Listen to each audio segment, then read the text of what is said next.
not a war. Something in between. I'm unable.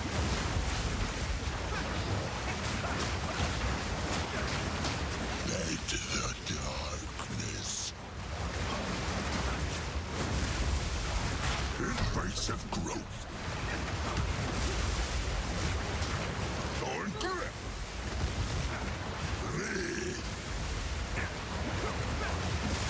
Dark effigy.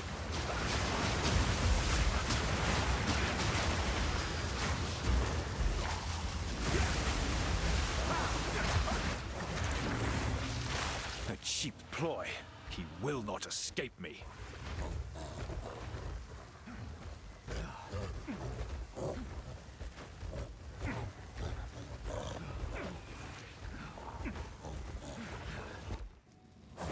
The Wild One's power is mine!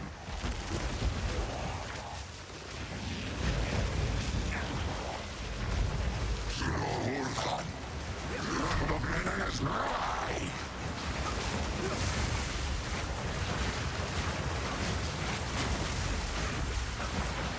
I cannot. I'm trying! The meaning is mine! Traveler's pain!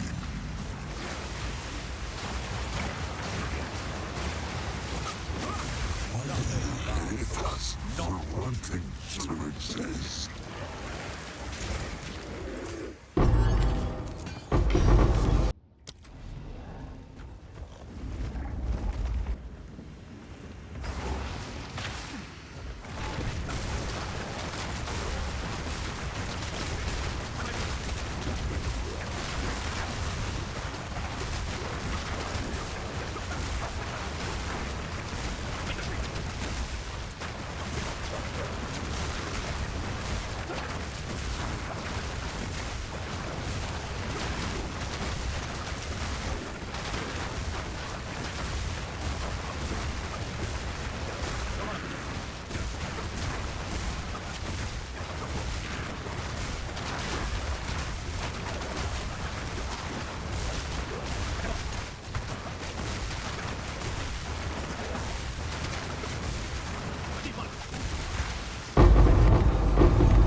The thread of reality's coiling lies.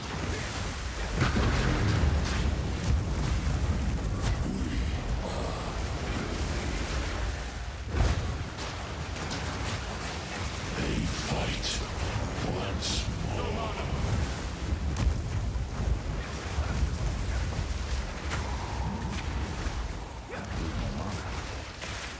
Infinite pursuit.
So, at the eve of the end, the demon of Anzuatu has finally come for me.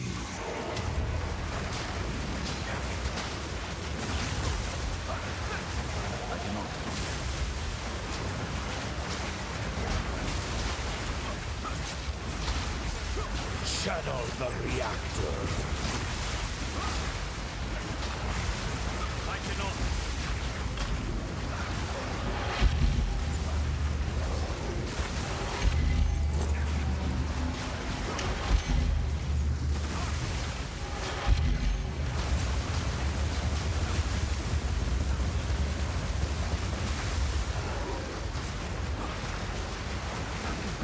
I can't give up. I must save my people. No, I will succeed. How foolish. Big-headed fool! The end of the world is nigh. Face the might of Eval.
This ends here!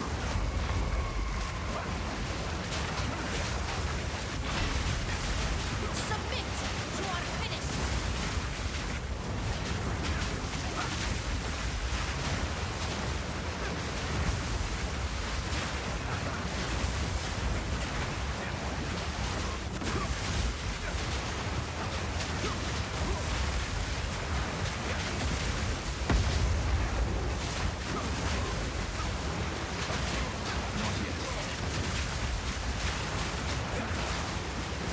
What are you doing?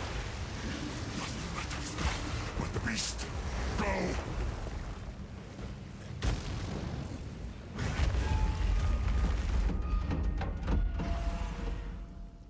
I don't have time for this! Sands, bend to my will! Impede my enemies!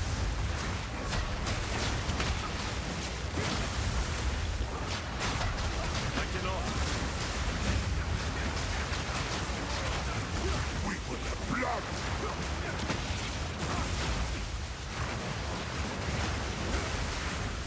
10,000 spears!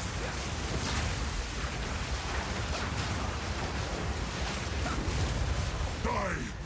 Urashikama! Asala! This is not over. Not yet.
You cannot stop us. We will take the power that we deserve. We'll see about that. Easy prey. Run, little rabbit. First Dawn's frost.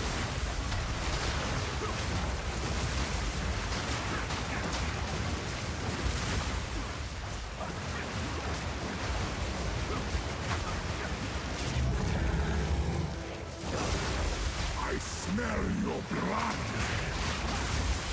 And I am ravenous.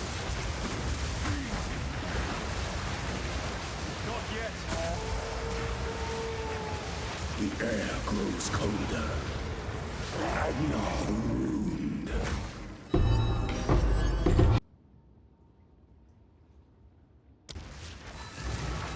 The fourth edict already burns for your world. Not yet.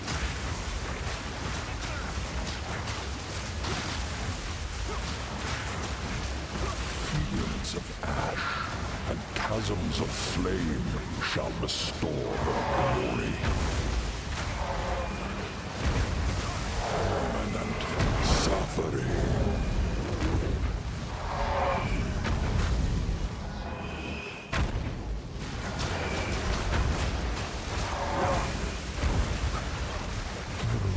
Salvation is written in ash.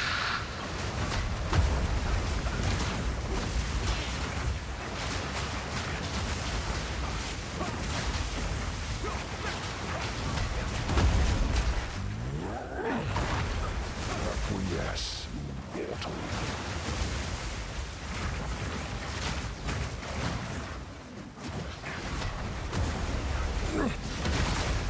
Submit, Plagueborn.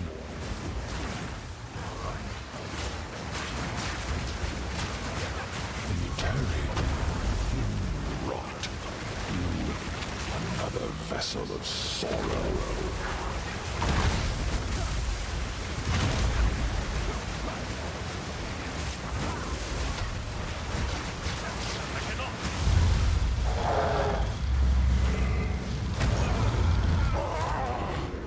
The mother soul must.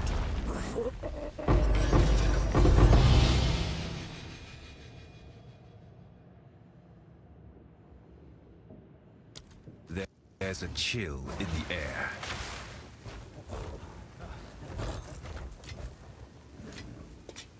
Alright, what's up everybody? So as you guys saw from those clips, this is my Chayula Monk Twister build. I really enjoy this character. It was very fun to level. We're level 93 and a half, just about. There's quite a lot more I could still like work on, and I'm probably gonna keep playing this character for the rest of the season and just see what happens, see how far I get. If it gets a lot better, I will post more about it. But yeah, so far this is what I've got and what I'm going with, and why I chose the things I chose for the build. So, where to begin? I guess we'll start with going over the gear. I really wanted to build around Spire of Ire as our spear, and Twisters just seemed like the most fun way to do it. This basically just gives us chaos explosions at the end of the projectile distance. So every time we use barrage for our twisters, those twisters explode at the end. You don't really notice it, it's just kind of thematic. They help me deal extra damage, it's fun. That's about it. Maybe it helps with clear speed. The original idea I had was gonna use the corrupted version of this palm, the like dreamer one with the Glum Shrine and damages extra chaos. Ended up going with this because it was much cheaper, and I stuck with it because it gives us the damages extra cold I needed for the freeze.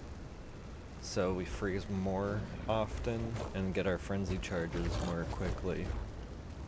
That just stuck.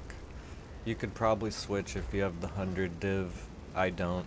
We're not making that much money yet, so yeah. Plague Finger was needed for this build because we do have quite a bit of elemental damage, and the all damage contributes to poison magnitude is just very handy, so went with that, with the magnitude of damaging ailments runes. And then Darkness Enthroned with the glove socket, so that they can also have the magnitude of damaging ailments boost. That's really strong in this belt for us. Might be best in slot, I don't know. This is the other reason I'm going Plague Finger with this build. Aside from, you know, the damage is extra cold, we have all this damage is extra lightning from the shocked ground that we're picking up with Whirling Slash. And I threw in Poison Duration socketables. Just wanted that. I don't know if it's really the best option. You can go with your own. We don't really need move speed since we just Whirling Slash for our speed. And yeah. Rings look like this. You just want any kind of flat damage you can get, a defense, attributes, or resists, whichever you need. You're probably gonna want breach rings for these though, because that'll be where you get the most attack damage out of. I'm using this Rambler jacket because I like the cast resistance implicit, and we just had the resistances, spirit, life, and defenses needed. It was perfect for us. You're gonna want evasion energy shield bases for these. I know we're not energy shield stacking necessarily, but we do get a bit of evasion from this, and we were going with this, but since we dropped it, you could probably get just a pure evasion chest, or better yet, an evasion armor chest. But then again, I liked what I have here, so this is what I stuck with. And we're using the damages taken from Mana Before Life socketables, simply because it's extra defenses, especially when you have mana recovery. I know you see that my mana gets low from time to time. That's just me not paying attention to when I should be pressing my flask. It's not actually an issue. For the amulet, you're gonna need... I went with Stormbreaker for my anoint, so we get 60% increased damage, usually. At least for boss fights, we always have this increased damage. And you're also going to need the level of all projectile skills on here. And that's about it for that. Flasks, you're going to want recharge per second, because it stacks with your Darkness and Thrones recharge per second. And then for charms, I'm going with Namahu's Chosen and Valako's Roar. You can swap Valako's Roar out for Fall of the Axe or whatever it is. Or when you get slowed, you get Onslaught. That would be better. And then for the third, if you can get that on your Darkness Enthroned, it was kind of pricey. For your third charm slot, I would prefer like a anti-freeze or anti-bleed, but pretty much whatever you want. The chaos charm works really well too. The one that makes it so that when you take a hit, you recoup 50% of the prevented damage. It's a decent one. I believe that's everything here. Here's my passive tree.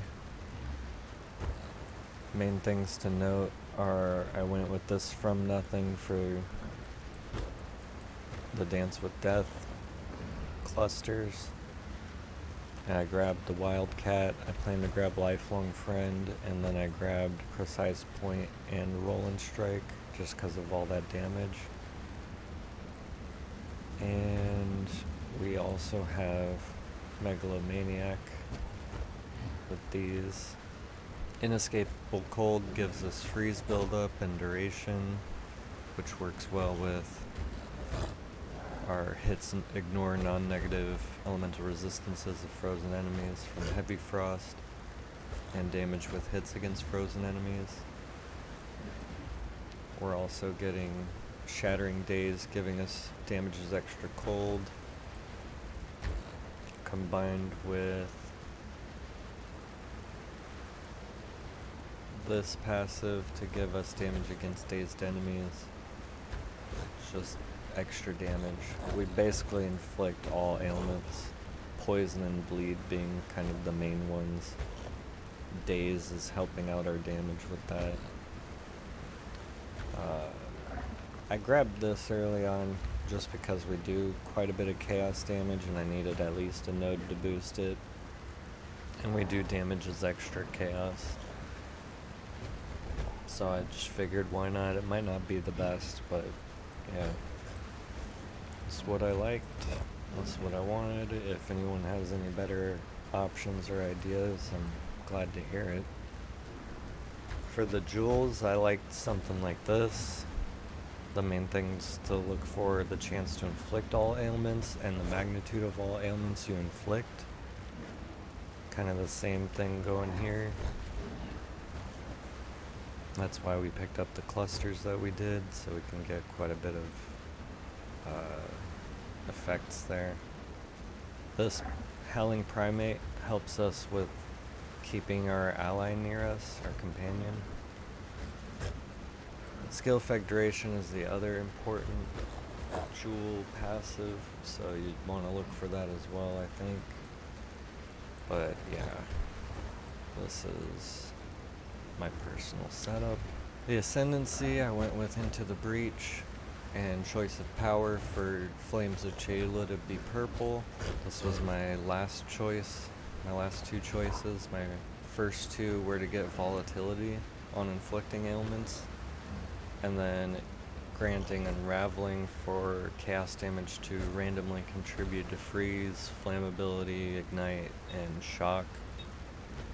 As for gems, are Into the Breach, we're using Harmonic Remnants and then Remnant Potency for all the increased effect, and then the remnants to grant additional remnants, and we can pick them up from further away. I also like that they occur 3 seconds after being collected, because that kind of lets us use them when we need them for boss fights. Like, you can just pick up a bunch and it'll wait to like give you the buff until the boss is ready to fight, usually. My Chaotic Surge comes from the weapon, and that I have level of chaos skills, Overreach for increased AoE. The less accuracy didn't matter.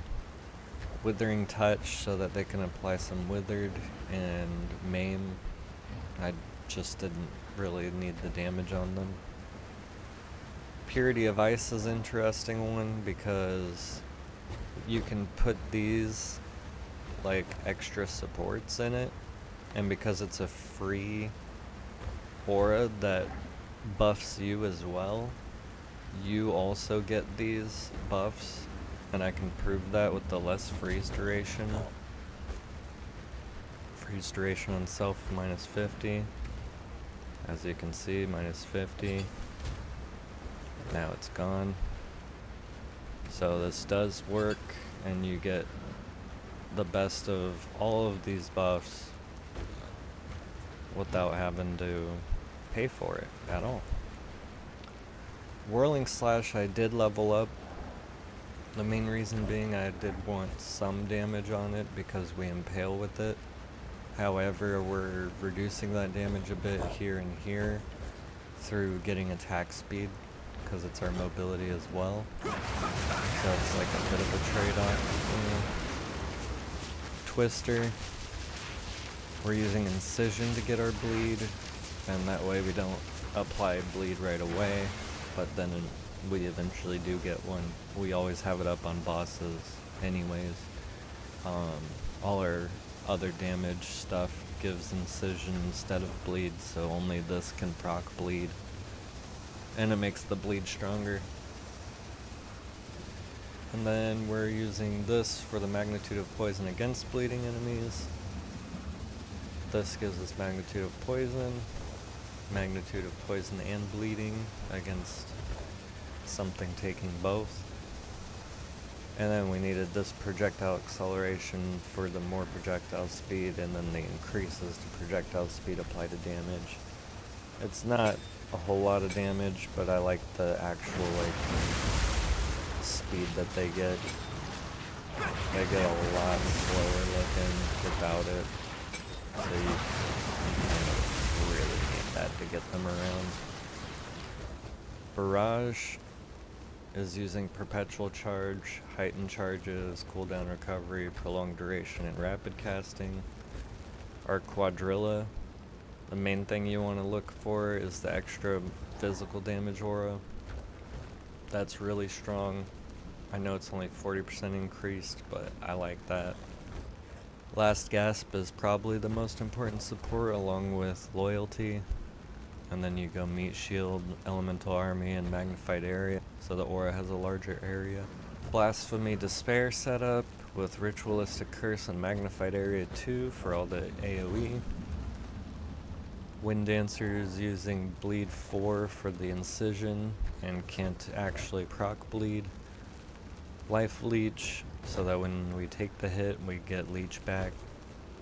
Corrosion, Armor Break, and then Uruk Smelting gives us quite a bit of armor break with these two, since we do poison with this. And then Uruk Smelting makes it so that we break more armor and it causes permanent physical damage taken. I'm just testing it out. I kinda like it, but I don't notice it a whole lot unless I need it, which is when I take a hit, right? So that kinda helps, but not a ton. Combat Frenzy. Charge Profusion is probably the only thing important. I throw in Clarity 1 because the mana regen is just needed and I didn't know what else to do with the 10 Spirit.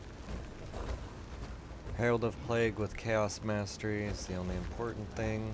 And then Herald of Blood you don't notice anymore because we don't bleed most mobs right away. So I don't even know if I need this anymore, but if you want to use it, you can go with like a larger chance to bleed and less incision stuff, and yeah, this will help you with clear. But anyway, the way you do that is Bursting Plague with Bleed 3, so that the Bursting Plague can proc the bleeding, and then it'll self-propagate with this poison node and add mixture for extra damage. And I have this Impaling enemies just to add damage to my other hits, as well as make it so it couldn't take impales from me. So that's just helpful. Extra damage. I believe that's everything. We're sitting at capped resistances for the most part, and I can run any kind of map. I've been running literally anything. I don't really look. I just